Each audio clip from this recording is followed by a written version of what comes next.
오늘은 늦기 전에 돌아서자라는 제목으로 말씀을 전하겠습니다. 말씀을 전하기 전에 한번 인사할까요? 반갑습니다. 반갑습니다. 잘 오셨습니다. 우리가 세상을 살아가는 데에 적당한 때라는 것이 있어요. 적당한 때.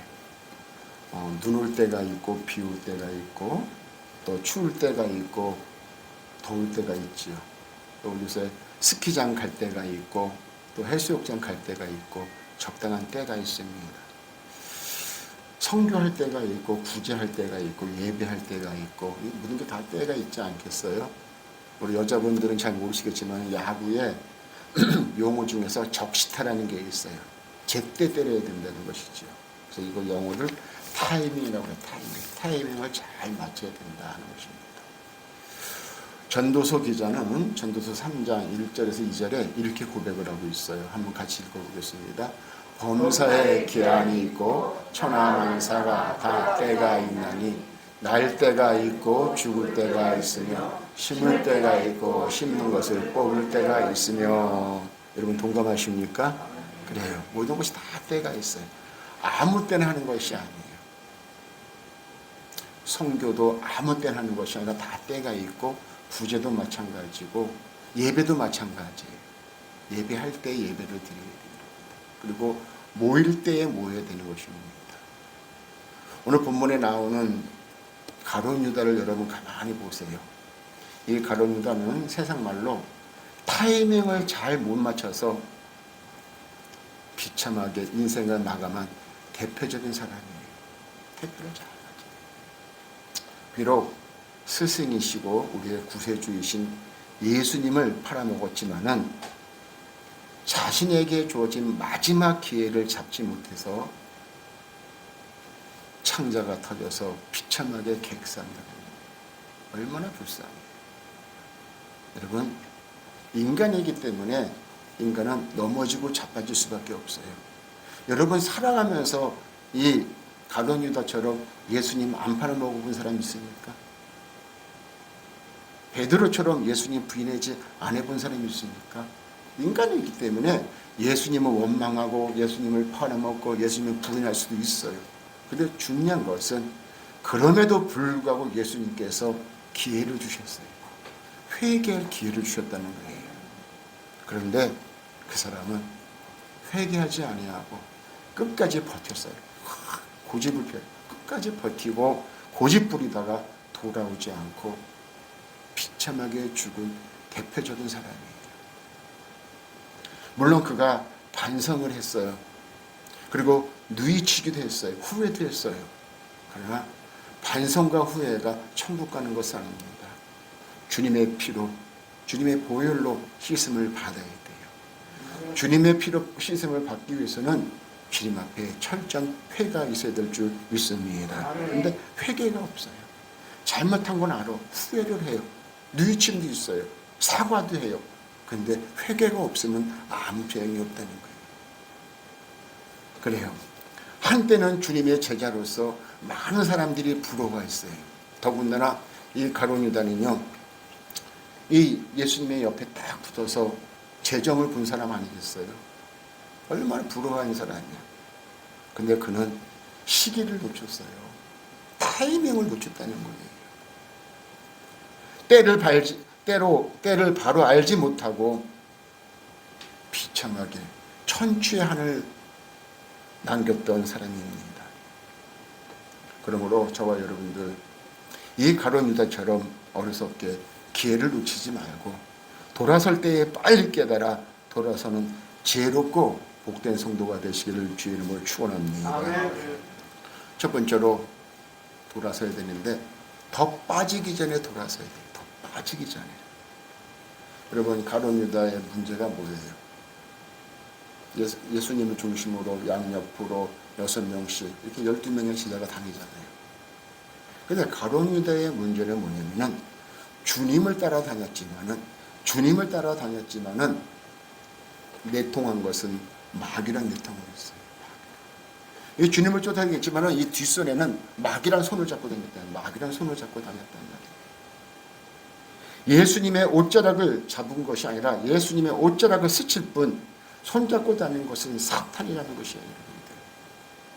이 가룟유다를 보면서 참 답답하다, 참 못됐다 하지만은 자신들을 돌아보면 돼요. 오늘날 성도들의 모습이 예수님을 보는 것처럼 예수님을 쫓아다니지만은 그들이 내통하는 것은 사탄의 무리들과 손을 잡고 다니는 것을 볼 수가 있습니다. 그리고 그는 그뿐만이 아니에요. 낮에는 예수님과 함께 따라다녔지만은 밤에는 원수들을 몰래 만나서 예수님을 얼마에 팔아먹을까 도모한 것입니다. 이게 이게 가룟유다의 모습이에요. 이 가룟유다의 모습을 보면서 오늘 자신들을 돌아볼 줄 알아야 됩니다. 어쩌면 가룟유다를 보면서 나이가 보일지도 몰라요. 베드로를 보면서 예수님을 3번이나 부인한 베드로를 보면서 나를 볼 수도 있다는 것입니다. 우리가 도박하는 사람, 도박꾼이라고 그러죠. 도박꾼이나 술꾼을 자주 만나면은요, 핫도도 늘고 술도 는다고 그래요. 맨 처음에는 도박도 못하고 술도 못하던 사람이 술꾼을 자주 만나고 도박하는 사람을 자주 만나면은요, 도박도 늘고 술도 는다고 그래요. 그런데 성도들을 자주 만나고 기도하시는 분들, 예배에 열심히 있는 분들, 하나님 앞에 최선을 다하여 하나님을 감동시키는 분들 자주 만나면 그 사람은 예수님의 사람이 되는 겁니다. 누구를 만나고 다느냐에 따라서 인생이 달라지는 것입니다. 기도하지 않는 사람, 예배에 충실하지 않는 사람, 하나님을 감동시키지 않는 사람하고는 거리를 두는 게 좋아요. 왜? 내가 그 사람을 인도할 수 있으면 그 사람을 만나면 좋겠지만은 대부분 넘어지고 자빠지고 쫓아갈 수밖에 없어요. 아무리 깨끗한 옷을 입고 여러분 아무것도 안 만져도요, 저 태백의 탄광 근처만 갔다 와도 검해져요. 왜? 공기가 시커하니까요. 아무것도 안 해도. 제가 언젠가 말씀드렸지만은 제가 저기 홍도, 흑산도, 대흑산도, 도초 그쪽에 제가 봉사를 간 적이 있어요. 내가 와이셔츠를 2주를 입어도 하나도 안 꺼내. 왜? 공기가 깨끗하니까. 두렵지가 않더라고요. 그런데 이 탄광 쪽에 가면은요, 여러분 서울시내 이 난지도 쪽에 가봐요. 도시가만 돌아다녀도 시커매지는 거예요. 내가 안 만져도 그래요. 내가 서 있는 곳, 내가 하는 일이 가치 있는 일, 하나님이 기뻐하시는 일이 아니고 내가 서 있는 이 자리가 내가 하는 일들이 마귀가 기뻐하는 일이라면 늦기 전에 그 자리에서 박차고 일어나야 될 줄 믿습니다. 그래. 하나님이 기뻐하지 않는 일이면 하지 말아야 되잖아요. 다윗이 위대한 왕이잖아요. 그렇죠? 그래서 예수님도 다윗의 후손이라고 그러잖아요. 이 다윗이 자기 부하 우리아의 아내 밧세바를 아내를 맞이했어요. 그렇죠? 불법이죠. 근데 비밀로 했어요. 비밀로. 그리고 다윗이 생각하기를 이것은 아무도 모르니까 영원한 비밀인 줄 알았어요. 비밀이 될 줄 알았어요. 근데 하나님 앞에는 비밀이 없어요. 하나님께서 나단 선지자를 통해서 책망을 합니다. 나의 비밀을 들춰내는 나단 선지자, 칼을 뽑아서 죽여도 되는데 네 다윗이 왜 위대합니까? 거기서 무릎을 꿇고 울면서 자복을 했어요. 자백을 했다는 거예요. 이래서 위대한 왕이에요. 성경에 있는 위대한 인물들 다 죄를 엄청나게 졌어요. 어떻게 이렇게 죄를 질 수 있을까 정도로 집니다. 근데 그들이 왜 위대합니까? 하나님 앞에 자복했기 때문에. 그래서 천국은 자복하는 사람들이 가는 곳이에요. 더 악한 길에 빠지기 전에, 더 큰 죄를 짓기 전에 그는 먼저 하나님 앞에 회개하고 돌아왔다는 것입니다. 늦기 전에 돌아서시기를 주의 이름으로 축원을 드리겠습니다. 그 욕심 많은 삭개오가, 많은 사람들이 손가락질하는 매국노라고 욕심쟁이라고 성질하는 삭개오가 그가 철저히 회개하고 하나님의 기쁜 일을 살았어요. 그렇잖아요. 여러분 돌아서시기 바랍니다. 마음이 돌아서야 돼요.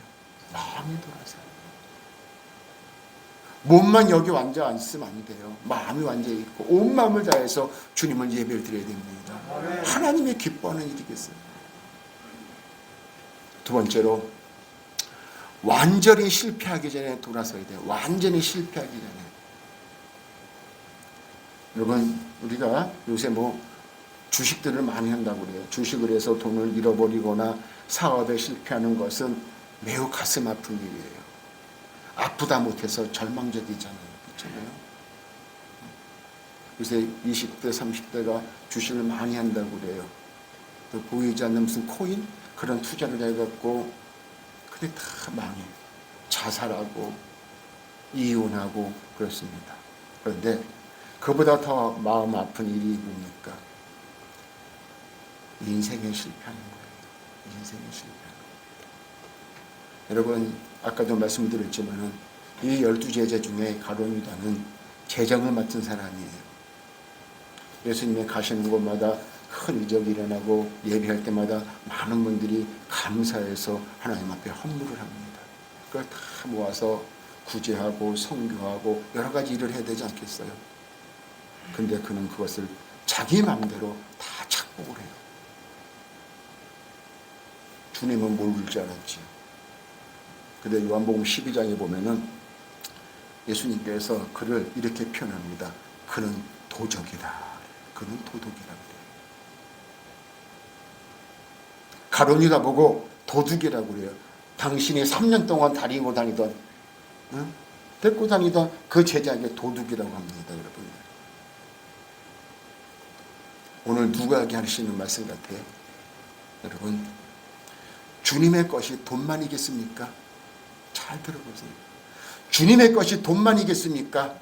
시간도 건강도 재능도 다 주님의 것입니다. 근데 그것을 제 맘대로 사용하면은 그런 도둑이라고 하는 거예요. 그 도둑이라고 하는 거예요. 우리 역시 도둑이라는 얘기 듣지 않도록 정신 바짝 차리고 주님을 따라가시기를 주의 이름으로 축복합니다. 돈 맛을 알게 되면요 돈에 집착하게 되고요. 집착하게 되니까요 마지막에 어떻게 돼? 생명이신 예수님을 팔아먹게 되는 거예요. 생명이잖아요. 예수님은 나의 생명입니다, 여러분들. 그렇죠? 돈에 집착하니까 돈 맛을 아니까 예수님을 팔아먹어. 예수님은 생명이잖아요. 여러분 자기 생명을 팔아먹는 이런 사람이 얼마나 어리석어요. 미쳤거나 돈에 환장한 사람 아니겠어요. 영광스러운 주님의 제자로서 그것도 재정을 맡은 사람으로서 그는 성공할 수 있는 사람이에요. 예수님의 제자로서 성공할 수 있는 사람 아니겠습니까? 베드로와 야고보와 요한 이 사람이 죽은 모습과 가룟 유다가 죽은 모습 똑같이 죽었지만은 얼마나 다릅니까, 여러분들? 성공할 수 있는 자림에도 불구하고 그는 실패자의 대명사로 지금까지 생을 마감하고 있습니다. 낙인이 찍혔어요. 만일 내가 실패하는 자리에 있거든 빨리 돌아서시기 바랍니다. 그 자리를 박차고 일어나시기 바라겠습니다. 그리고 실패하는 원인을 발견했다면 빨리 그 자리에서 일어나셔서 돌아서시기 바라겠습니다. 가룟 유다는 여러분 실패의 자리에서 돌아서지를 못했어요. 그래서 마지막에 목을 매서 자살하고 창자가 터져서 비참한 그 죽음을 당했습니다. 그러고는 주님께서 그러잖아요. 오늘 본문에 보니까 차라리 태어나지 말 것을. 이게 큰 의미가 있어요. 차라리 나오지 말지. 예배 나와서 왜 죄짓니? 차라리 직분을 받지 말지. 왜 직분 받아서 교회를 힘들게 하고 죄짓니? 그 소리잖아요. 차라리 돈을 벌지 말지. 그 돈 때문에 왜 죄를 짓니? 차라리 나지 말지. 얼마나 비참한 소리예요. 차라리 너 그걸 하지 말. 왜 그걸 하면서 차라리 너는 나오지 말 걸 그랬다. 그 소리 아니에요. 여러분 그런데 베드로는 더 이상 실패의 자리에 있지 아니하고 깨닫고 돌아와 회개하고 바른 길로 나와서 그는 성공의 길을 갔습니다. 베드로보다 큰 성공자가 어디 있어요? 남들이 볼 때는 비참하지만은 십자가에 거꾸로 죽었대. 예수님 때문에. 예수님은 십자가에 똑바로 돌아가셨는데 베드로는 십자가에 거꾸로 죽었대요. 영적으로 얼마나 큰 축복된 사람이에요. 이스라엘 초대왕 사울왕 비참하게 죽었어요. 가룟 유다 비참하게 죽었습니다. 돌풍이 불 것을 알면서 큰 태풍이 불고 바다가 칠 것을 알면서도 바다에 나가는 어리석은 자들이에요. 여기저기에 폭탄이 터질 것을 알면서도 지뢰밭을 걸어가는 어리석은 자들이에요. 뻔히 죽을 줄 알면서 저주받을 줄 알면서 지옥에 갈 줄 알면서 가는 그런 미련한 자들이랍니다. 더 늦기 전에 돌아서는 지혜롭고 복된 성도가 되시기를 주의 이름으로 축복합니다. 마지막으로 한 가지 더 말씀을 드리면은 주님이 포기하기 전에 돌아서야 돼. 이게 참 무서운 말이죠. 주님이 포기하시기 전에 돌아서야 된다는 거예요. 이거. 세상에서 가장 무서운 말이 뭐예요? 내가 너를 포기한다는 거예요. 너는 내 것이라. 이 소리는 참 큰 축복과 하는 거예요. 근데 무슨 일이 있어도 이 말은 듣지 말아야 됩니다, 여러분들. 복음서에 보면은 지지난주에도 말씀을 드렸지만은 심판날에 왼편에 있는 자들은 다 지옥 간다고 했잖아요. 그렇죠? 오른편에 있는 자들은 다 천국 가. 그때에 주님은 나는 너를 모른다. 나는 너를 모른다. 나는 너를 모른다는 것은 이미 포기했음을 말씀하는 거예요. 포기했다는 거예요. 하나님이 포기하는 자는 돌아오지 않는 자들이에요. 돌아오지 않는, 무슨 말을 해도 돌아오지 않아요. 여기는 앉아 있어도 마음이 돌아오지 않아. 세상에 있는 사람도 마찬가지지만 여러분, 하나님은 이 진리를 멸망할지라도 포기한 사람을 다 버려요. 노아 시대를 보세요. 노아 시대 사람들을 다 포기해요. 인류를 다 포기해요. 노아 식구 빼고. 얼마나 무서워요. 그렇잖아요. 그래도 적당히 포기하지 적당히가 없어요. 노아 식구 8명을 제외하고는 다 포기해서 다 죽여요. 소돔과 고모라 성을 보십시오. 그 소돔과 고모라 성에 많은 사람들이 있는데 다 포기해요.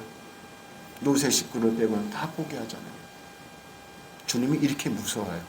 포기하면. 주님, 절대로 저를 포기하지 마십시오. 기도해야 돼요. 물로 심판하고 불로 심판하고 그렇습니다. 여러분, 이 시대에 돌아오지 않는 자는 돌아오지 않잖아요. 돌아오지 않는 사람은, 그리고 하나님을 비방하고 기독교를 비방하는 사람들을 하나님은 포기한 자, 천국을 포기한 자로 간주해요. 아, 니들이 천국을 포기했구나. 간주합니다. 그러고는 그들에게 뭐를 줍니까? 제멋대로 살게 놔두는 거예요. 하고 싶은 대로 하라고. 하고 싶은 대로 하고 놔두는 거예요. 그래도 우리를 하나님께서 사랑하셔서 잡아주니까 얼마나 감사해요. 돌아오는 자는 그러나 주님이 끝까지 책임지십니다. 포기하지 아니하고 사랑하셔서 천국까지 주십니다, 여러분. 주님이 나도 주일 안 지키는데도 삶이 괜찮아. 11조 생활 안 해도 괜찮고 주님 앞에 헌신하지 아니하고 순종하지 않아도 괜찮아요. 더 겁내야 되지 않겠어요? 맞는 사람보다 더 겁내야 돼. 왜? 걔 놔두는 거야. 제멋대로 살게 놔두는 거예요. 왜? 포기하는 겁니다. 고린도후서 6장 2절 말씀입니다. 같이 보겠습니다. 시작. 이르시되 내가 은혜를 베풀 때에 너에게 듣고 구원의 날에 너를 도왔다 하셨으니 보라 지금은 그의 날을 만한 대로 보라 지금은 구원의 날이로다. 아멘. 지금이에요, 여러분. 지금 예배할 때입니다. 지금 선교할 때입니다. 지금 사랑할 때예요. 지금 구제할 때입니다. 지금 해야 돼요. 여러분, 심판 때에는 이미 늦어요. 나는 너를 모른다 그래요. 그래도 제가 목사직을 30년을 했는데요. 모른다고 그래요. 내가 직분받아서 내가 장로, 권사, 안수집사 내가 여러 가지 주의를 했는데요. 나는 너를 모른다는 거예요. 얼마나 무서워요. 여러분, 내일은 늦어요. 내일 이따가도 늦어요. 지금입니다. 지금이에요. 지금 돌아서서 참으로 하나님 앞에 아름다운 관계가 회복되는 우리 모두가 되시기를 주의 이름으로 축복합니다. 아멘.